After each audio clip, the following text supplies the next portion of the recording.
Sir ఏపీలో కూటమి ప్రభుత్వం వచ్చి సుమారుగా 10 మంత్స్ అవుతుంది. కానీ ఎటువంటి పథకాలు అమలు చేస్తలేదని కొద్దిమంది నాయకులు చెప్తున్నారు. దీని మీద మీ ఒపీనియన్ ఏంటి? ఇది ఎలాగుంటాయంటే ఒకప్పుడు ఇప్పుడు అధికారంలో ఉన్న వాళ్ళు కూడా అపోజిషన్లో ఉన్నట్టే, అంతేనా? అవునండి.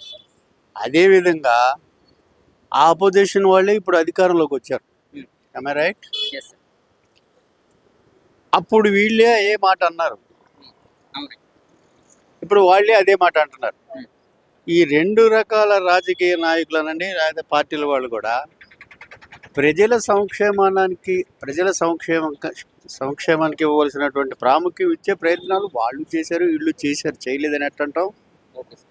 ఓకే, కానీ వాళ్ళ అవసరాలకి వాళ్ళ మనుగడకి అన్నీ ఏం చేస్తున్నారు, మంచివి అనుకున్నది ప్రజలు యాక్సెప్ట్ చేస్తారు అనుకునేమో ఓకే అంటున్నారు, ఎస్ సార్. మనకే ఇబ్బంది కలిగించేలాగా ఉన్నాయి అనుకునేమో ఇంకో రకంగా పక్క వాళ్ళ మీద తోసేస్తున్నట్లుగా చేస్తున్నారు అవును సార్. అందరూ. బట్ ఏది ఏమైనప్పటికీ నేను ఒక మాటలో ఆపేస్తాను. పవన్ కళ్యాణ్ గారు అనేటువంటి వ్యక్తి రావటం రాజకీయాల్లోకి, అది నిజంగా చెప్పాలంటే పేద ప్రజలకు ఉపయోగపడేటువంటి వ్యక్తి వచ్చాడు. సార్ కానీ ఇప్పుడు పవన్ కళ్యాణ్ గారికి ఎక్కువ పెండింగ్ ఫైల్స్ మిగిలిపోయినాయని కూడా మాట్లాడుతున్నారు. పెండింగ్ ఫైల్స్ అంటే మరి వాళ్ళు పరిపాలన చేసినప్పుడు అన్నీ చిందర వందరగా చేసిపోయారు అన్నీ. వాళ్ళు ఎంతసేపటికి ఏంటంటే పైనుంచి వచ్చిన ఫండ్స్ అన్నింటిని కూడా వాళ్ళ రాష్ట్ర ప్రభుత్వం వాళ్ళే ఇస్తున్నట్టుగా ప్రచారాలు చేసుకున్నారు, యాడ్స్ అన్నీ కూడా పెట్టి. అంచేత వాళ్ళు కూడా చాలా ఇంప్లిమెంట్ చేయలేకపోయారు. అంతేకాకుండా ఎలాగైనా సరే కూటమిని పగలగొట్టాలి అనేటువంటి ఒక విధంగా దురుద్దేశపూరితమైనటువంటి ఆలోచనలు కూడా వచ్చినాయి వాళ్ళ తర్వాత. అంతకుముందు అధికారంలో ఉన్నటువంటి వాళ్ళు ఏదో పార్టీ అంటారు వైసీపీ వాళ్ళు, ఎలాగూ మనం అడ్మినిస్ట్రేషన్లో ఫెయిల్ అయ్యాం. వాళ్ళ ఉద్దేశం ఫెయిల్ అవ్వడం వల్ల మనం ఏమి చేయలేకపోయాం కాబట్టి వాళ్ళకి మనం మాట ఇచ్చినవన్నీ కూడా అమలుపరచలేకపోయాం కాబట్టి ఏమిటి అనేటువంటి ఆలోచన వచ్చి మొన్నటిదాకా లేనిపోయిన అడ్డాలు పెట్టుకొని సీక్రెట్గా వచ్చి 5-6 కిలోమీటర్లకు కూడా హెలికాప్టర్ వేసుకుని పోయి ఇవన్నీ చూసుకుని ఇవన్నీ కూడా ప్రజల యొక్క విశ్వాసాన్ని కోల్పోయినాయి. ఓకే, కోల్పోయినాయా లేదా? 6 అడుగులు వెళ్ళి రావటం, 6 కిలోమీటర్లు వెళ్ళి రావడానికి కూడా హెలికాప్టర్ వెళ్ళి వచ్చావు. Is it correct? అక్కర్లేదు. ఇలాంటివన్నీ పిచ్చి పిచ్చి పనులన్నీ ఆల్రెడీ చేశారు. అదొక పాయింట్, అది వదిలేశారు. ఇప్పుడు వచ్చిన వాళ్ళు కూడా వాళ్ళ మనుగడను వాళ్ళు కాపాడుకుంటూనే మేము మీకంటే ఎక్కువ చేయగలము, చేస్తున్నాం అనేటువంటి ఒక ఏమంటారంటే ఒక దృక్పథాన్ని కలిగిస్తున్నారు ప్రజల్లో. పాపం వాళ్ళు చేస్తున్నారులే, వాడు ఎలాగ చేయకుండా గందరగోళాలు చెప్పాడు. సెంట్రల్ గవర్నమెంట్ నుంచి వచ్చిన ఫండ్స్ అన్నింటినీ కూడా వాడు ఇష్టం వచ్చినట్టు కూడా టర్న్ చేసి ఖర్చు పెట్టామని చెప్పి అక్కడే దెబ్బతిన్నాడు అసలు. సార్ అదొకటండి, పవన్ కళ్యాణ్ గారు రీసెంట్ గా సనాతని అంటున్నారు కదండి. సనాతన ధర్మము, దాన్నే వైదిక ధర్మం అంటారు, సనాతన ధర్మం అంటారు, ఇవన్నీ ఉన్నాయి. సనాతన ధర్మం అంటే ఏమి లేదండి.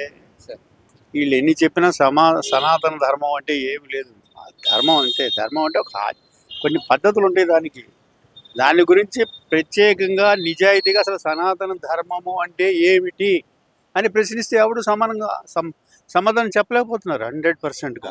ఏంటి సార్ అది అసలు సనాతన ధర్మం అంటే ఏంటంటే అది కూడా కేవలం బీజేపీ కోసమే ఆరోపణ ఎత్తారని. సనాతన ధర్మం అంటే ఒక బీజేపీ కోసమేను, బ్రాహ్మణుల కోసమేను, ఇంకొకరి కోసం అంటాం తప్పు. ఆ మాట అనకూడదు. Okay sir. మనం ఈ దేశానికి అందరం పౌరులమే. ఒక్కొక్కరు ఒక్కొక్క ఆలోచనతో ప్రజాస్వామ్య పద్ధతిలో వాళ్ళ ఆలోచనలో వాళ్ళు దాన్ని సమర్థించుకునే వాళ్ళు ఉన్నారు, వ్యతిరేకించే వాళ్ళు కూడా ఉన్నారు. దాని మీద కూడా రైట్. అంటే ఏమిటంటే అక్కడ అసలు విషయం ఏంటంటే వాళ్ళ మనుగడ కోసం, వాళ్ళ సర్వైవల్ కోసం ఇవేవో చెప్పేస్తున్నారు. అందరూ ఎవడు పవన్ కళ్యాణ్ కూడా చెప్పలేడు నా లెక్కలో. సనాతన ధర్మం ఏం చెప్తాడండి, ఆయనకి ఏం తెలుసండి ధర్మాన్ని గురించి? ఏం చదివించాడు ఆయన? అందుకనే మొన్న కంచి అయ్యలయ్య ఒక ప్రొఫెసర్ గారు ఫేమస్ ఆయన ఏమన్నాడు తెలుసా, ఈయన సినిమాలు తీసుకోవడానికి మనకు వస్తాడు, రాజకీయాలకు పనికిరాడు అని మొదటి నుంచి అంటానే ఉన్నాడు. ఇప్పుడు కూడా అదే అన్నాడు. అది నిజమేనా సార్? అంటే గతంలో చూసుకుంటే పవన్ ఆలోచన ప్రకారం చూస్తే అది ఆయన కరెక్ట్ అనిపిస్తుంది, మనకు కాకపోవచ్చు. That is a different matter. Okay sir. ఎందుకు అనాల్సి వస్తుంది వాళ్ళు? అదేమిటి ఆయన మీద ఏదో ముద్ర వేస్తున్నారు, ఆయన క్రైస్తవం వాళ్ళకి సపోర్ట్ ఇది అయ్యి కాదు. మీరు రాజకీయాలను అడ్డం పెట్టుకొని పదవులు పొందిన తర్వాత మీరు ఏ ఉద్దేశంతో మీరు వచ్చారో దాన్ని అమలుపరచలేకపోతున్నారు వీళ్ళు. Yes sir. వీళ్ళు వచ్చినా వాళ్ళు వచ్చినా కూడా పేద ప్రజల యొక్క బాగోగులు చూసి వాళ్ళ జీవితాల్లో ఒక ఏమంటారంటే కొంత మార్పు, మంచి మార్పు ఆశాజనకంగా ఉండాలి. అది ఓకే ఆశాజనకంగా ఎంతవరకు చేయగలుగుతున్నారంటే క్వశ్చన్ మార్క్. సార్, అదొకటి అండి. సో రెడ్ బుక్ అన్నారు కదండి నారా లోకేష్ గారు అది అంటే. పాలిటిక్స్ ఘాటు ప్లేడీ. రెడ్ బుక్ ఏం చేస్తాండి? చట్టాలు ఆడున్నాయి. నీ రెడ్ బుక్ని చూసి చేస్తున్నారా? రెడ్ బుక్ని చూపించి చేస్తున్నావు అంటే నీ స్వార్థమే అక్కడ కూడా. అంటే నిన్ను అవమానించారు, నీ అమ్మను అవమానించారు, నీ నాన్న అవమానించారు, అలా అన్నారు ఇలా అన్నారు అంటారు అనేదే కదా. వాళ్ళు అన్నారని కదా ఇప్పుడు వాళ్ళ మీద రెడ్ బుక్ పెట్టే నేను పొడి చేస్తాను కాదు. అది రాజ్యాంగం అయింది రెడ్ బుక్. వాడు గుడ్ బుక్. రెడ్ బుక్ ఏమన్నా రాజ్యాంగం ఏంటండి? ఎందుకు ప్రపారా? అది కాదండి,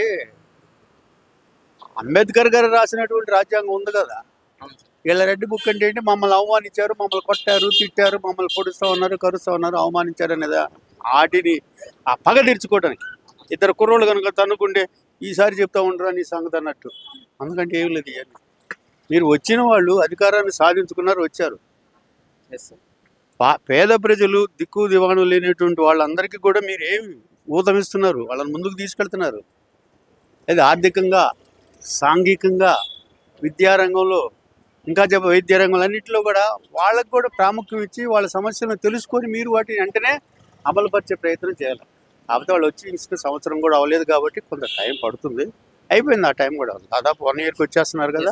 1 year అవుతుంది. అందుకంటే వాళ్ళు కూడా సీరియస్గా చేయాలంటే డబ్బులన్నీ లాక్కొచ్చారు, అది చేశారు. ఏం డబ్బులు ఇవ్వాలనుకుంటే ఇప్పుడు పవన్ కళ్యాణ్ గారు అధికారంలోకి వచ్చి కూటమి ప్రభుత్వం ఏర్పరచగానే ఫండ్స్ వస్తున్నాయి టకటక.